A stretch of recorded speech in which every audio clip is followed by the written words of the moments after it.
दीप का छोरा कनवे करतौगे आ ससुरा छोरी के जबही सोनुआ छोरा कनवे करतौगे पी के सिगरेटवा दिलवा जरबे करतौगे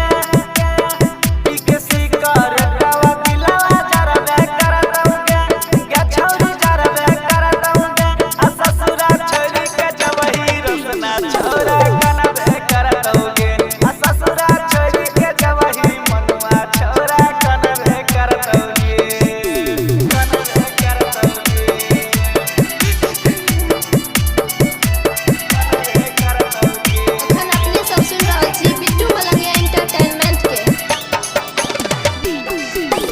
हिमांशी रिकॉर्डिंग स्टूडियो सडवारा चौक दरभंगा।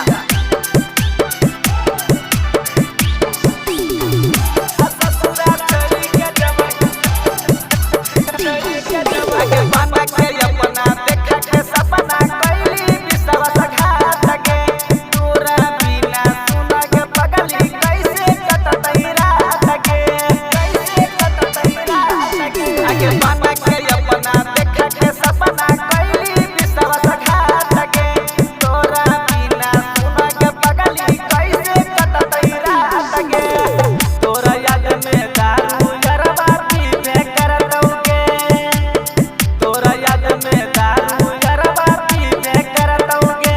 गे छौरी पीबे करतौगे आ ससुरा छोरी के जबही रहुलवा छोरा कनवे करतौगे आ ससुरा छोरी के जबही न बिनमा छोरा कनवे करतौगे कनवे करतौगे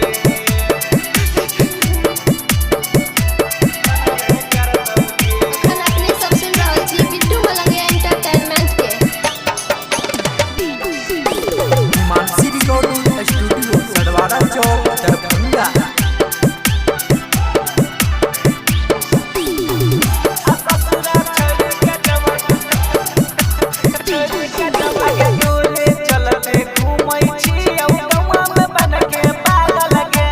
लागे नही मन मारत भर रहै छी औ जागल के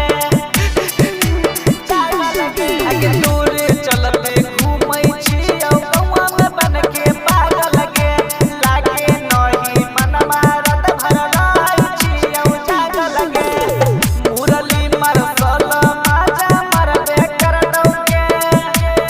किसन मुके सबा माजा मरबे करतौगे